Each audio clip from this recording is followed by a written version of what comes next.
Om Sahana Bhavatu Sahano Bhunatu Sahaviryam Karvavai Tejasvinavaditam Astuma Vidvishavai. Om Shanti Shanti Shanti. So may that one protect us both together, may that one nourish us both together, may we work together, great, great energy.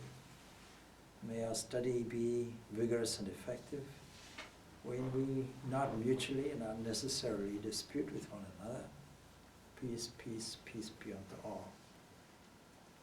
Last week we began the study of Bhakti Yoga, Yoga of Devotion. But as usual, I'm keen to ask you if you have any questions. Of course, all these chapters, we'll just review a few things. From the 6th chapter onwards, we really have been studying this Bhakti Yoga. And of course, all the chapters in the Bhagavad Gita are wonderful treatises with every word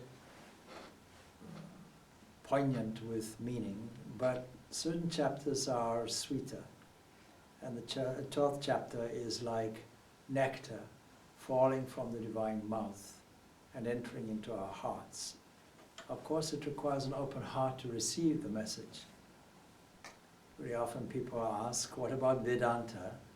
Not understanding, of course, this Srimad Bhagavad Gita is a treatise on the subject of Vedanta. But of course, there's this misunderstanding sometimes that Vedanta means a non-dualistic version of it.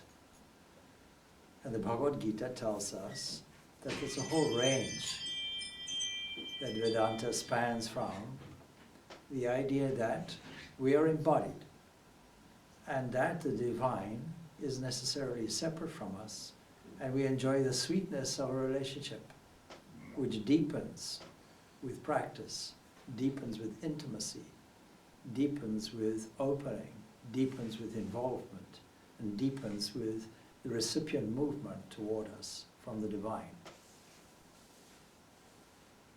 And then as we develop more and more, the reality opens more and more, and this idea of God as a he or a she or an it gets replaced with that. So that the Upanishadic statement, Tattvamasi, becomes a reality for us. So we commenced last week an introduction to this Bhakti Yoga. And that section is only 12 small verses. 12 short verses are there.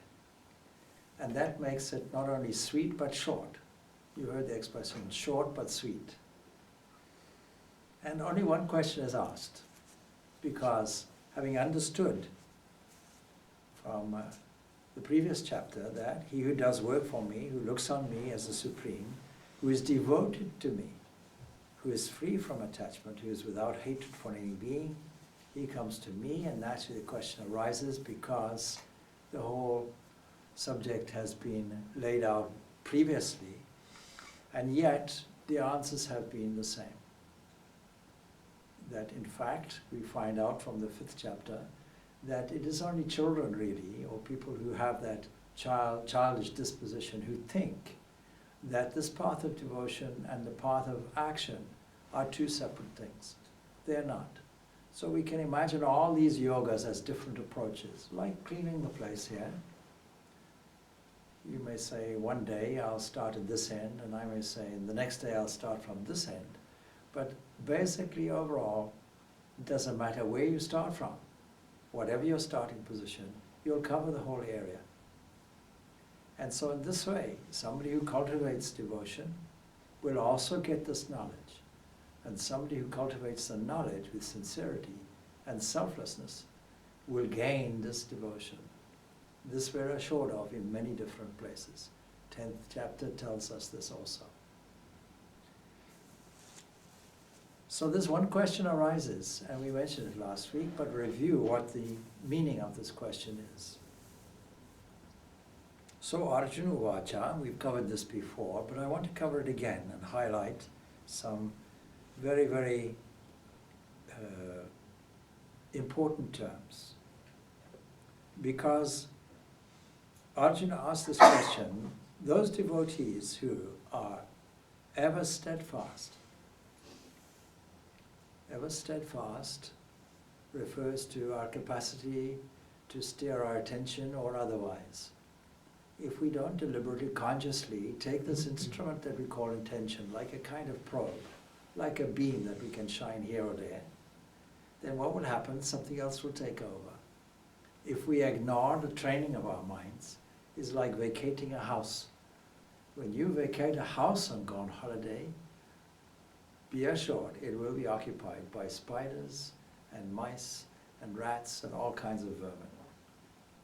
So if the mind that is just left to its own devices and not taken hold of and cultivated in a conscious and scientific and systematic way, will be occupied by all kinds of things.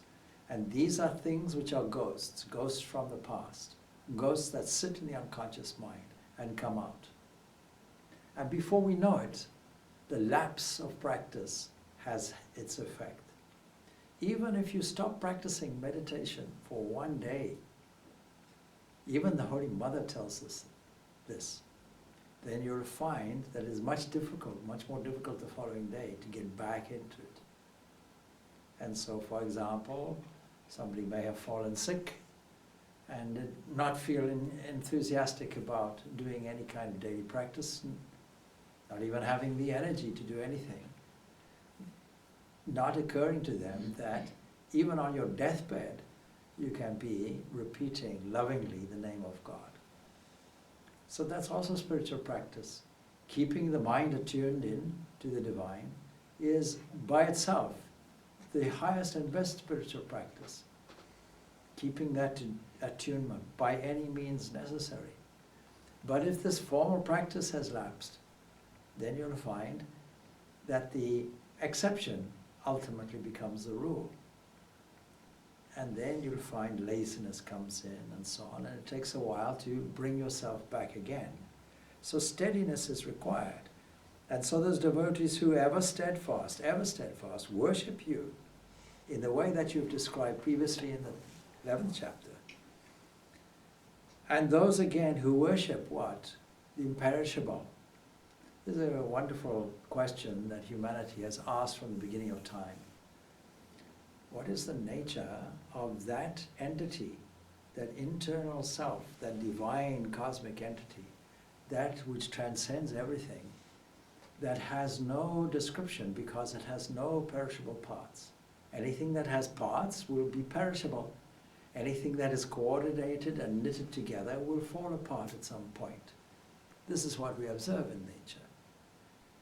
And so there's an imperishable entity there, and that has no moving parts, and that has no observable change in a world of time and space and causation. It's beyond the range of our senses. And so it is unmanifest.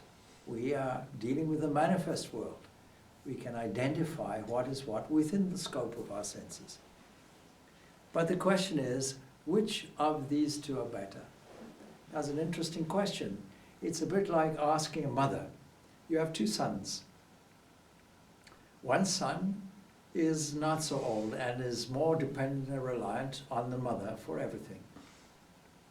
In this modern world, probably, can you please take me to school? Or can you, please pack my lunchbox? Or any of these manner of things. He has to be looked after, and the mother takes a great delight and pleasure in doing it. But the older son has old enough. He's left home. He still loves his mother, no doubt. But is he so much dependent on her? And then you ask the mother, of these two sons, can you please choose? Of course, these are my sons. I can't choose. But if I had to, if I were pushed, then I know the older son is more independent, is not so reliant on me. So if I have to, if I'm forced to make this choice, then I have to really go with the one that is more dependent on me. And so this is a similar question, and naturally the answer will also be similar. And so Sri Bhagavan Uvacha, and we're repeating this, so Maya Avesha Mano Yemam Nitya Yukta Upasati Sataya Parayopetas Te Me Yuktatama Mataha. The Blessed Lord said, those who have fixed their minds on me, and whoever steadfast and endowed with supreme Shraddha, faith, worship me, them do I consider perfect in yoga. So this needs some explanations. 3 things are laid out. This is the method of devotees, general method. And what it means is each one of these things would incorporate a dimension of the mind. Now we know from our personal development workshops that we call Enneagram, that is a course that is coming up in May. And we know from there that generally people have one of 3 predominant predispositions. One would like the intellect to dominate. They want to analyze things, they want to think about things, reading, getting information, that type of person. Another type of person will be an emotional kind of person and respond to emotional things predominantly. Another type of person will be impulsively doing, will have an urge to get up and do, not to wait for the future, but I have to do it. When? Now. So these 3 aspects of devotion fit each one of these, and what it says is all of them have to be used in harmony. If we are to balance anything, including our personality, we have to use everything that is freely available. And there's a reason why these 3 things are there. The intellect is there for man because it is the divine manifestation of what we might describe as light, supreme consciousness. And we find emotion is there because it is a supreme expression of bliss. And these upadis are attributes, as it were, of the transcendent. How can the transcendent have attributes? We make an apology for it. It's the nearest thing that we can say. And those people who are willing, active, doing entities, expressing a willing aspect of the mind, these people will require another aspect of this. They will require trust. They will have to be trusting. If they're trusting, they no longer have to do. If they're trusting, they can understand everything is done by a supreme doer. I do nothing. Nothing belongs to me. And so all religions have this, and in Christianity we find these 3 virtues. We find the virtue of faith, hope, and charity. Another way of saying this, faith, hope, and love. You can't be charitable if you don't have love. And so these 3 things are mentioned. In coordination, fixing the mind, that means taking your attention, using the capacity of your intellect, taking the attention and fixing it somewhere on something that is delightful, more delightful than other things. And then this steadiness has to be there. So steadfastness is there. That means there has to be a steady flow of the heart toward the object. You can imagine steadiness like the flow of a river, like the divine grace is flowing steadily. It never stops. It's only our imagination which says, Lord, give me your grace. Because the grace is ever flowing. The capacity to request it is because of that divine grace. The capacity to think, and all these thoughts that arrive at our substation are all divine grace, flowing, arriving, and being channeled in this way, in that way. So we have to fix our minds on what? On the object of our adoration, on loving God because we love God, because God is lovable. How do we know this? A careful observation of the world around us will tell us how beautiful the world is. Particularly today, or on days like today, we find in the evening when the sun goes down, a beautiful display of all kinds of colors. And then when we admire it, we don't have any thought at all or inclination to possess it. When we see a beautiful sunrise or sunset, we don't decide that we'll wrap it up in aluminium foil and put it in our pocket and take it away with us. So no thought like that is there. We don't think to correct the scene. We don't think to criticize it. We only absorb it. We only stand in a state of wonder, we can say adoration and thankfulness. This is devotion. In that moment, there's no past, there's no future. There's only a now, an appreciation in the now, an internal shift of joy that occurs within us. And that elevated feeling we carry with us, and we carry with it as a memory. There are people who go from all over the place to witness a certain sunset in a place called Mount Abu, where the Jain temples are. Anybody been there? No? And witnessed these Jain temples where every square inch of these temples are carved in marble. And many, many years since I've been there, but there's a place, a valley, and the sun sets exactly there at the very bottom, upturned apex, if you like, of this, where the corners of the valley meet. There the sun is going down and presents a spectacular scene.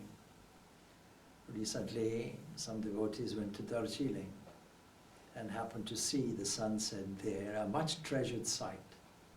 People from all over the world vie with each other to witness it. So, it is the same thing. Something that is delightful and beautiful is easy to fix our mind on, and yet whatever we see, whatever we view, if it is a beautiful scene that fills us with spontaneous delight, how much more so that beauty behind the beauty, the sun behind the sun, the life behind the life. All of this is there not accidentally. It is there because it is filtered, as it were, through time and space and causation, and also presents itself in an aspect of function as well. So this faith is a peculiar word, Shraddha. Unwavering conviction is on the one end. On the other end is blind faith. It's not blind faith we're talking about, but it is that level of dependency that reserves confidence. I'm confident that a mother will carry me if I'm a child. If I position myself as a child, I don't have to worry, will I get fed? Will I get carried? Will I be able to breathe? See, some people can say, I'm absolutely exhausted. Why? Well, it's the evening, and so, well, I've been breathing all day. So it must be a problem for me, you see. There was one comedian, he used to come on the stage, this was his most famous act, and he happened off stage. He puffed on a cigarette, you see, and he retained the smoke. And as he came out, his opening line was, he opened his mouth, of course all this smoke came out, and he said, I've been breathing all day, I'm a little short of breath, see. But that's not true, you see, we all know it's not true. That some entity does this for us, lovingly digests our food unasked, lovingly repairs cells, at night repairs them while we sleep, maybe solves our problems in dreams, does this without going on strike, without asking for a wage increase, none of these things. Lovingly does it. And so why do we love God? Because we happen to notice, at least once or twice, that God is lovable. Swami Vivekananda in his series on Bhakti Yoga will tell us that this love has 3 dimensions. No fear, no rival, and no reward. If we applied that even in relationships, we would have no difficulties or problems. So no reward, because love doesn't demand any reward. No fear, because we have faith. And no rival because we understand that this supreme entity, above any other thing that we can experience or think of, is unrivaled in beauty, unrivaled in activity, unrivaled in any and every respect, omnipresent, omniscient, omnipotent. These are the attributes we give to a personal God. And so just recapping again some of the things, and we mentioned last week what Sri Ramakrishna had said about this, but then let's present the alternative. So, as we mentioned, Yetvaksharam aniyadeshyam avyaktam paryupasati. Those who truly worship the imperishable, the term aksharam, imperishable. We are used to the perishable. Hindu and Buddhist philosophers spend a long time trying to prove to people something that seems to go against our gut, that this world is transient, this world is just a flux, this world is just a momentary thing, and this world is perishable, and we may think this is life, but actually it's just as much death. Remember now, previous chapter, I am the death, see, I am time consuming everything. That's me, I am a consumer. I'm constantly pushing things toward their end. We don't view it like that. We want to reverse it, we want to hold on to it. But if you want to hold on, then look for that which is imperishable. And so the overall discipline for the jnani yogi who views this impersonal and formless aspect will be this capacity to discern, to sort out what is right, what is good, what is permanent, what is impermanent, what is useful, what is not useful. The body is impermanent, is impermanent. The body is just yesterday's food, yesterday's freely supplied sadhu seva material. That's all it is. But we take it as something different. And this lack of discrimination causes us suffering and pain. And we go through life not understanding this necessarily, but life has a way of taking us inch by inch. And when nature provides us with suffering, and the suffering becomes acute enough for us to take a revaluation, then we can then take a spirituality, opening of spirituality.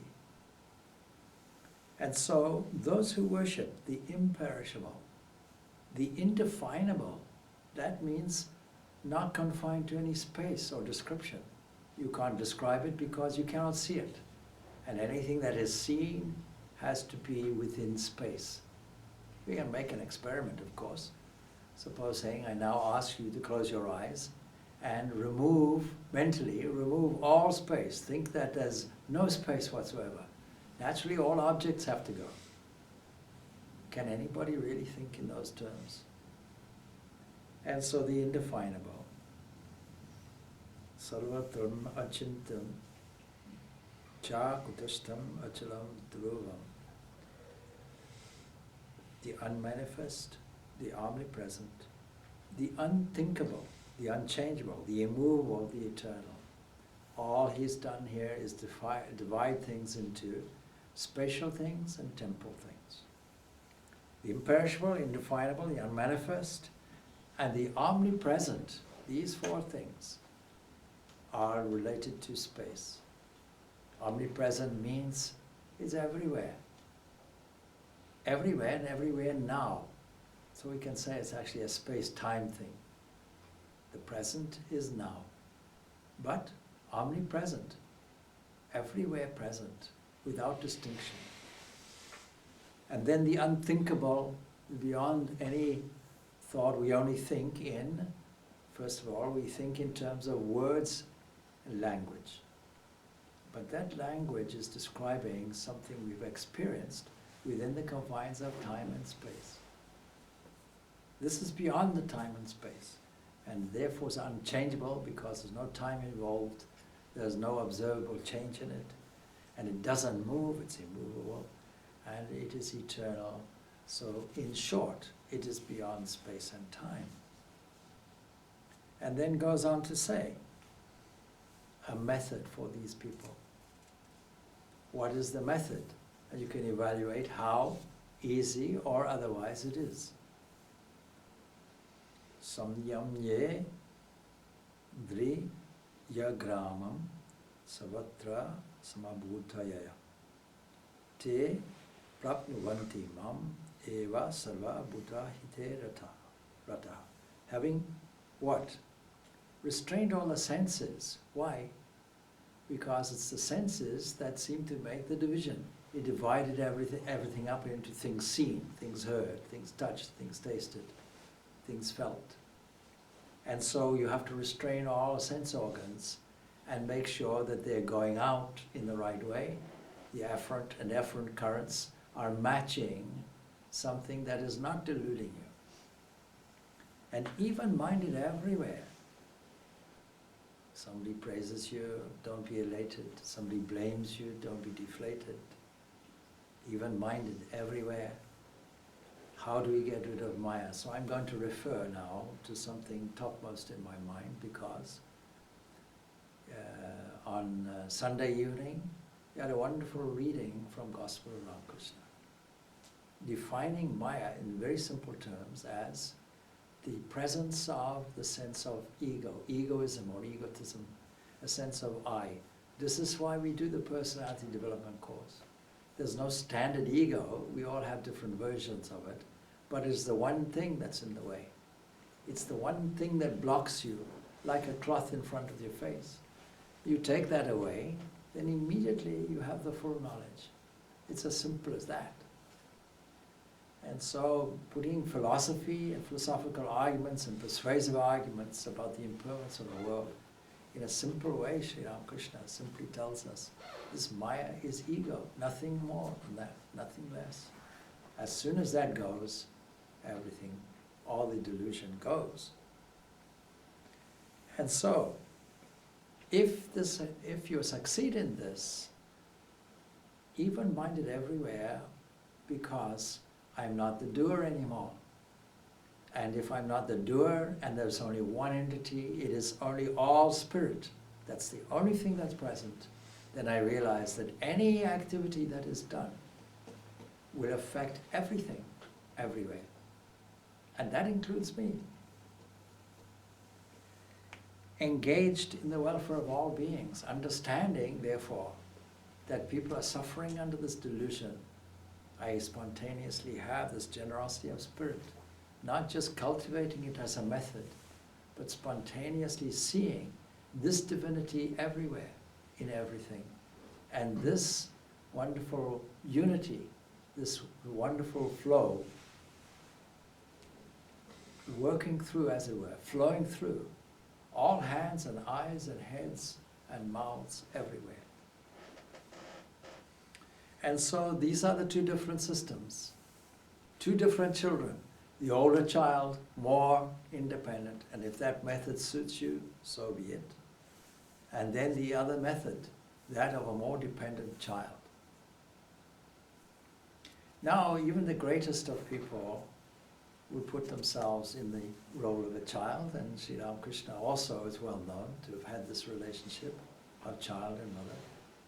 But I will also personally remember introducing the General Secretary of the Sharda Math and Mission. And I thought, well, General Secretary, very important person, I have to give her a big build-up, you know.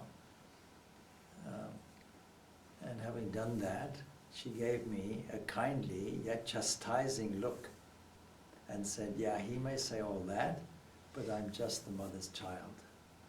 And I thought, what a wonderful statement. What great humility and what great truth. What wonderful, we are expected to be childlike, not childish, there's a big difference, but childlike. And this is part of this aspect, you know, of this faith. That kind of dependency is there.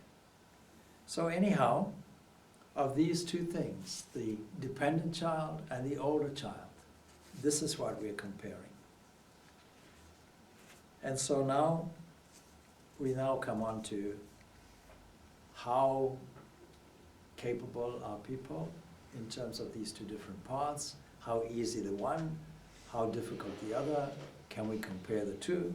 The two are both valid. Both sons are valid sons. So if both ways of worship are one and the same, can one adopt any method according to one's liking? Because, of course, they also come to me is the key statement. The one comes to me, they are the best of the yogis. But the other one, they also come to me. Well, then it doesn't matter. Well, it does, because you want to choose something that is easy, convenient, and therefore more successful. And so pointedly he says, Klesho dikatalastesham avyakta shakta chetasham avyakta hi gatir dukkam dehavadbhir avapyate. Klesha, the trouble, is greater. Greater is their difficulty, whose minds are set on the unmanifested. For the goal of the unmanifested is very hard for the embodied to reach. If you have the sense of embodiment, then it doesn't work. No matter how much you say, I believe in non-dualism.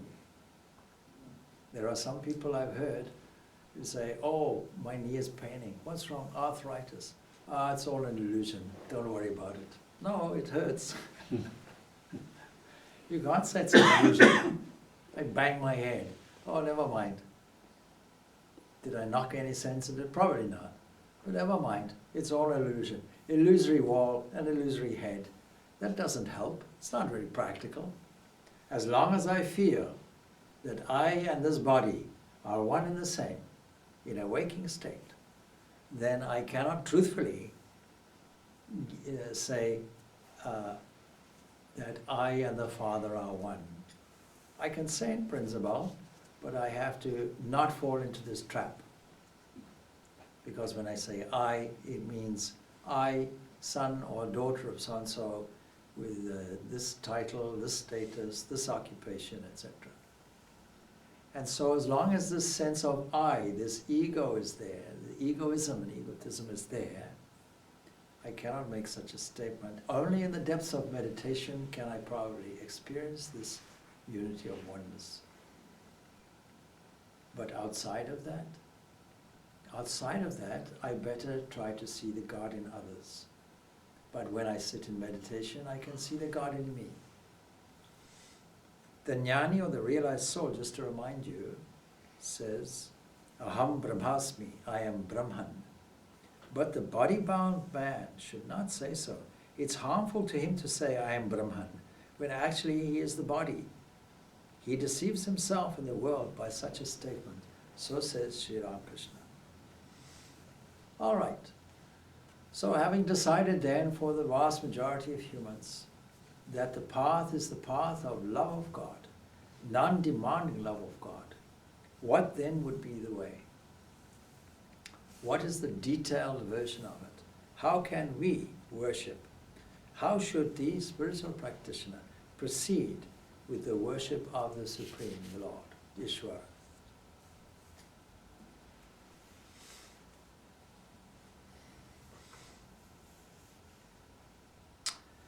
So it goes like this: Yetu sarvani karmani mayi samyasya matparaha ananyena va yogena mam jayanta upasate. But those who worship me, me, renouncing all actions in me, that is, thinking that I am the real one who is doing everything, regarding me as the supreme goal.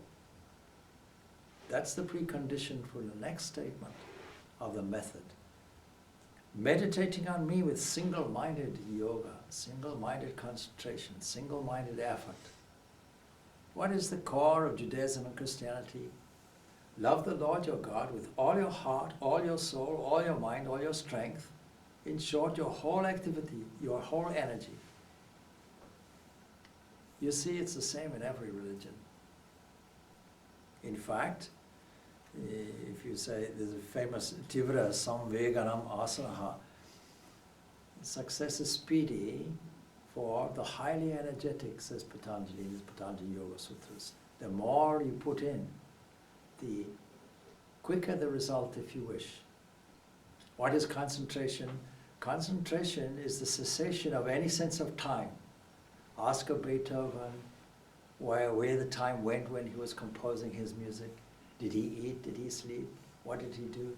Food was left by his door, completely absorbed in this, completely concentrated. His mind was one with this inspiration of his music. A sense of time went. So we can easily say that the more concentrated the mind, the less you are aware you are of time.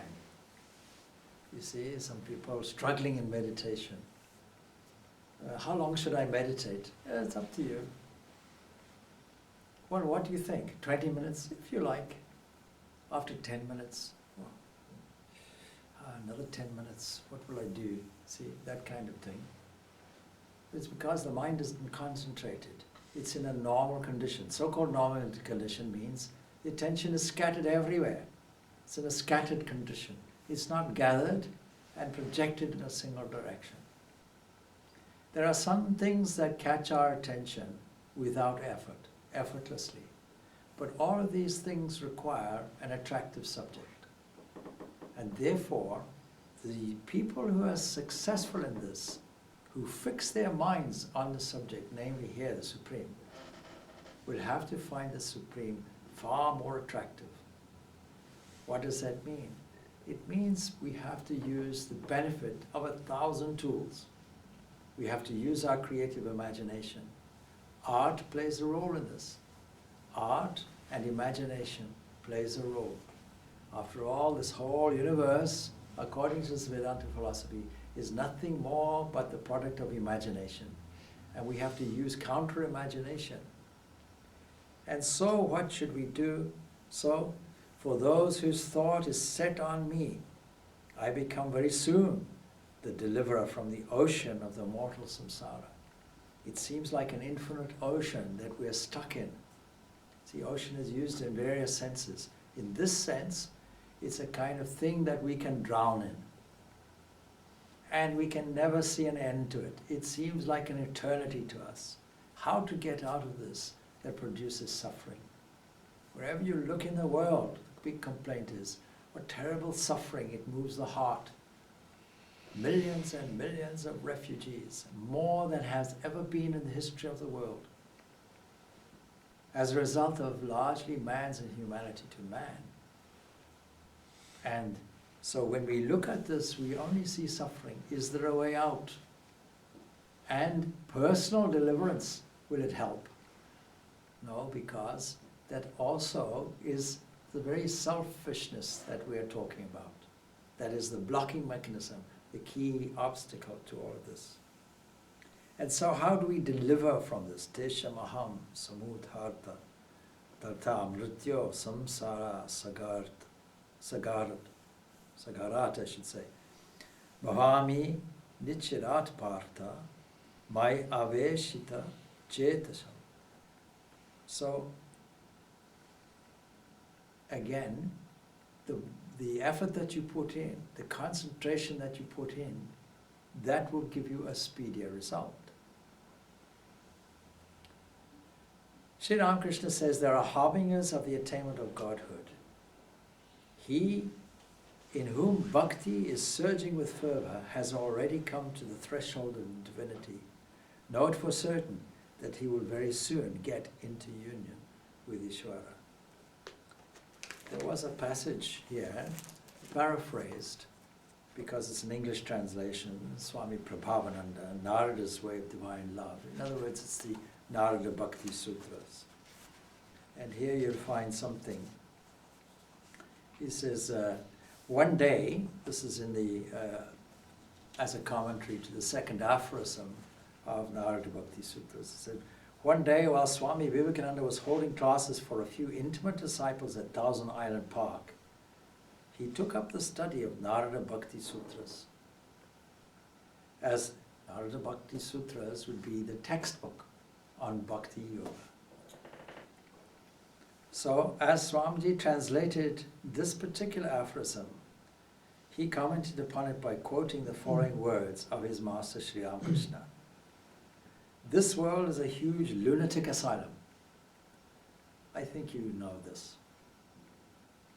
Where all men are mad. Some after money, some after women, some after name or fame, and a few after God. God is the philosopher's stone that turns us to gold in an instant. The form remains, but the nature is changed. The human form remains, but no more can we do harm or commit any sin. So thinking of God, some weep, some sing, some dance, some say wonderful things, but all speak of nothing but God. You see, we require, at the very height of devotion, a magnificent obsession attitude. We eat it, drink it, sleep it, we're obsessed with it. Day and night we think of it, we dream of it. We wake up with God's name lovingly put on our lips. The Christian Psalms, actually the Jewish Psalms, but repeated in Christian liturgy, is beautiful in the morning. It's repeated like this. Lord, and I repeated it at the end of our guided meditation today. Lord, open my lips that my mouth may sing your praise. What a beautiful expression that is. So, is it easy to fix your mind? And yet, we find in this next stanza, here is the formula. This is how we do it. But there has to be a yearning. There has to be a movement of the heart that creates this kind of madness that we heard of. And so, in fixing your mind, we have to ask for attachment. Already we're attached to the world and worldly things, and we weep after them. The kind of attachment that we're praying for is attachment, and it's put poetically, attachment for your lotus feet. Attachment to you. May you give us attachment to you. I don't have it, so may you give it to me. And may you give me a pure mind, something suitable for a reflection and a manifestation of that entity which is within me. Meditation, love of God, all the yogas, karma yoga, bhakti yoga, meditation, all of these, jnana yoga, all of these are really a polishing process. They're creating a condition in the mind suitable so that the inner truth may reveal itself. It doesn't do any revealing, it just creates a condition for it. And so the reflective mind is what we're looking for. And so here is the method. Mayeva mana adatsva mayi buddhim niveshaya nivasisyashi mayeva ata urdham na samshaya. Fix your mind. Adatsa, fix. Something that is fixed, we are familiar with. When you take two objects that are separated, something that is broken, and you fix it with glue, and if it's a strong glue, of course you may have stuck your fingers to it as well, that becomes a problem. But if it's fixed, then that's it. It's unbreakable. This is the power of that word. So fix your mind on me alone. Let your thoughts dwell in me. You will hereafter live in me alone. And of this, there's absolutely no doubt, no shadow of doubt. So it's very simple. Fix your mind on God. With that, we can all go home. But of course, the question arises, this is very, very high ideal. How do we do this? In the midst of so many demands, in the midst of our attention going here and there, we have to run, we have to be concerned with families, we have to be concerned with finances, we have to be concerned with sometimes social, political situations. All of these are important to us. So how is it that we can simply cut that off and fix your mind on God? Well, of course, all these issues that we find in the world are not separate from God. And therefore, we find there has to be a balance. Because, you see, we cannot really separate these two methods. this jnana yoga that is full of discernment and this bhakti yoga that is full of dependency, if taken to extreme, either one becomes negative for us. Extreme dependence becomes howling fanaticism, in the language of Swami Vivekananda. On the other hand, extreme the other way leads us to fatalism, resignation, laziness, and a false attribution. I don't have to do everything. If everything is God, then that's okay. I don't have to do anything. Life has no meaning and purpose. I can take it easy. No effort is necessary. That's the one extreme, the big temptation on the one side. On the other side, it can be an exclusivist position that then becomes dogmatic and becomes full of emotion, out of control. So how to create a balance is important. So how to make this practical?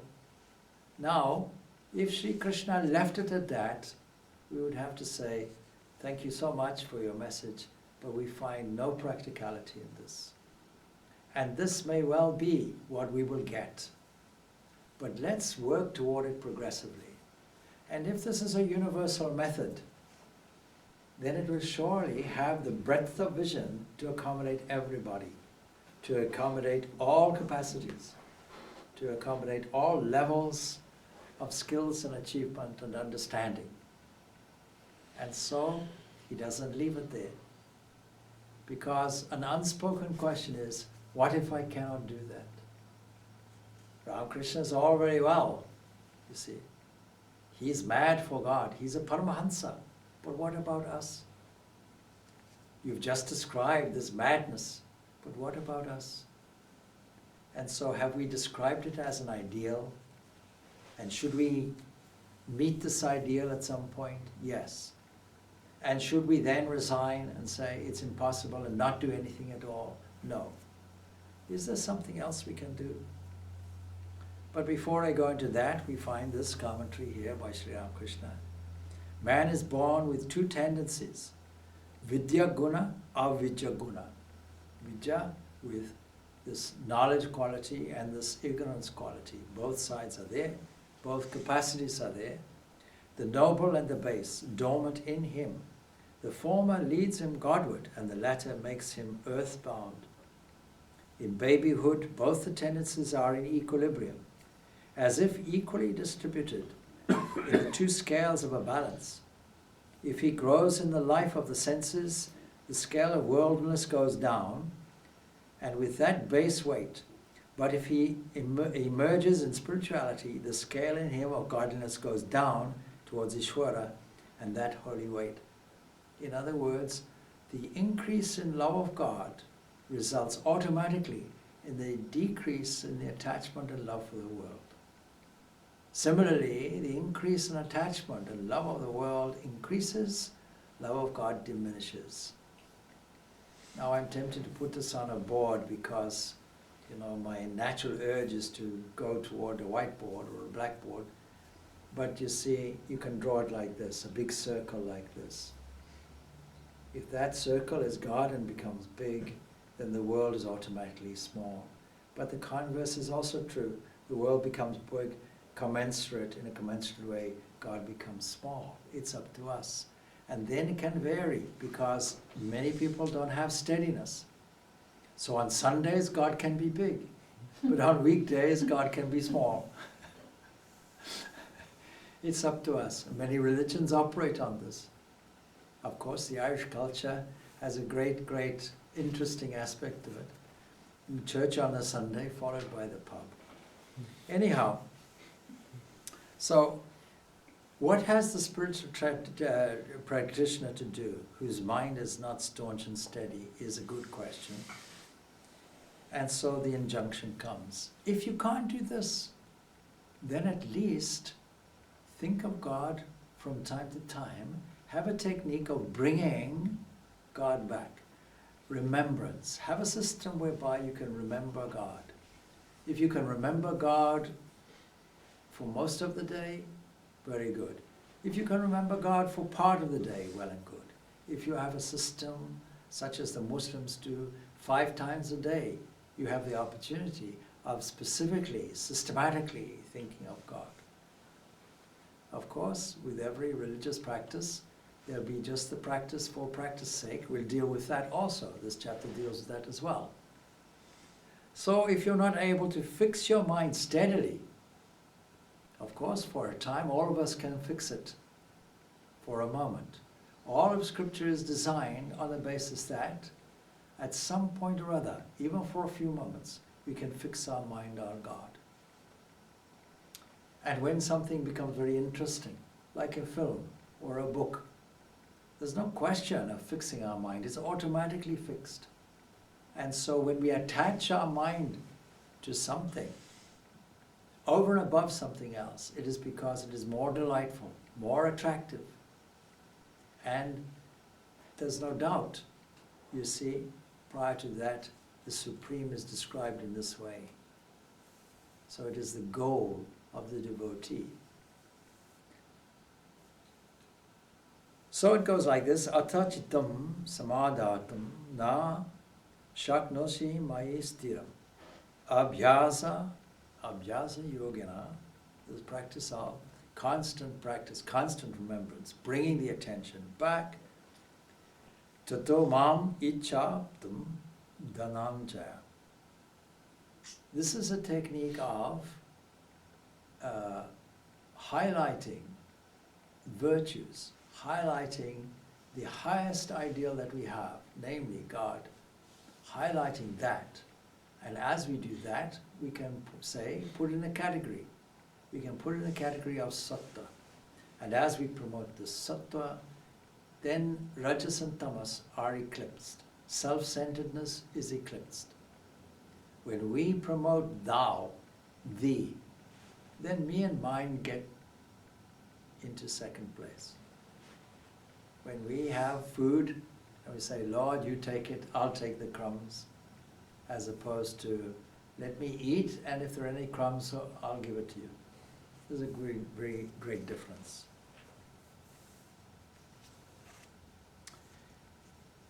So now, Sri Ramakrishna has this to say. A man was rearing a pet dog, allowing it undue indulgence. One day when he was conversing with a learned visitor, the dog, as was its wont, jumped onto the lap of its master and licked his face. You know it, you can hear it. This is no good, observed the newcomer. The remark produced a salutary effect on the man, who decided then and there to train the dog properly. And thenceforth, he gave a knock every time the dog jumped up to lick his face, let's say with a newspaper. This sagacious animal was not slow to find out that the master did not approve of that act. A dog's whole life is to please the master. That's its behavior. It changes its habit accordingly. It's similarly, the unwanted desire is a wretched dog that man has fondly reared. And I might add, from childhood, and we might add, even from a previous life. It dominates over him and depraves him woefully. Repeated blows in the form of counter thoughts and ideas are the only way to rectify it. This is the way of raising counter thoughts. We find it scientifically described in Patanjali Yoga Sutras. Whenever these self-centered thoughts arise, desires arise from egocentric positions, then instead of hitting the desire, we train the mind and bring something new in.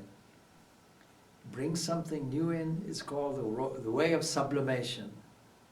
And in this way we teach the mind that this is not good behavior and better things are there, because the story could continue to say, when the dog behaves, it gets rewarded. When it doesn't behave, it gets punished. The punishment is nature giving us pain. Now, that's all very well, so fix your mind in a steadfast way. But supposing you can't, then bring the mind back and raise counter values. Learn the art of doing that. Do it systematically.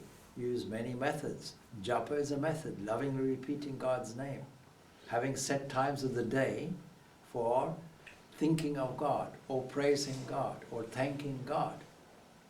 You see, this is the Catholic Irish culture too. You know, and I was struck when I first came to Ireland, that on the, you say OTE, yeah? At 6 o'clock in the morning, and 12 o'clock noon, and 6 o'clock in the evening, there is a pause. And it's a time to say prayer. Or it's put as just a pause, some quiet time, some time for reflection, some time to steady the mind, battered by all kinds of doubts and temptations and difficulties, and at least for a few moments to steady the mind and bring the mind back in a practiced way. We are suffering from forgetfulness, and the antidote is remembrance. But supposing even that we can't do, then what? Don't forget, a universally valid system will be able to accommodate everybody. Supposing we have a method that everybody can do based on, look, if you can't do this, there's this. And if you can't do that, some other option is there. And if you can't do that, another option is there. Then all this religious dispute can go away. There's no basis to dispute, because all of us will have something depending on our capacity. All right, so briefly I'll go through this and we'll pick it up next week. So just to tell you, if you're not even able to do this, then take refuge in me. Surrender to me. Abandon all the fruits, all the effects, all the rewards of your actions with the self-subdued. That means with no sense of egocentrism. Sounds reasonable. Supposing you get some, I don't think I can do that. Is there another option? So yes, there's another option. That's the final option. Sorry, we left one option out. So if you're unable even to practice Abhyasa Yoga, be you intent on doing actions for my sake. Even by performing actions for my sake, you will attain perfection. And then the last option is that if you're not even able to do that, then all the rewards, all the fruits, just surrender those to me. Don't have any of this idea of prophet-actor complex, which we summarize as egotism and creates a difficulty for us. No, take all of that. Lord, this is not mine. I'm working in your vineyard, and the fruits belong to you. Cultivate that. So that's a very easy option. Prior to that, the alternative, if I can't fix my mind on God, if I can't practice this Abhyasa Yoga, this constant practice, bringing the mind back again and again and again, is there another option? Yes. I can do all actions for your sake. Lord, I'm doing this for you. You know, if you love somebody in human relations even, you'll willingly say, I'll do this for you. You don't have to do anything. I'll do it for you. I'll do it and offer it to you. I'll do it as my gift to you. That kind of approach. So we'll go into this in a little bit more detail next week. And next week we may well finish off this chapter, small chapter of only 12 stanzas, because the very last of it will give some very, very important values. It will tell you, supposing somebody has gained this equilibrium and harmony, then what are the virtues that can be cultivated? And by simply taking even a few of these virtues, we'll find the mind in an elevated position. We'll finish this off now. Om Shanti, Shanti, Shanti. Peace, peace, peace be unto all.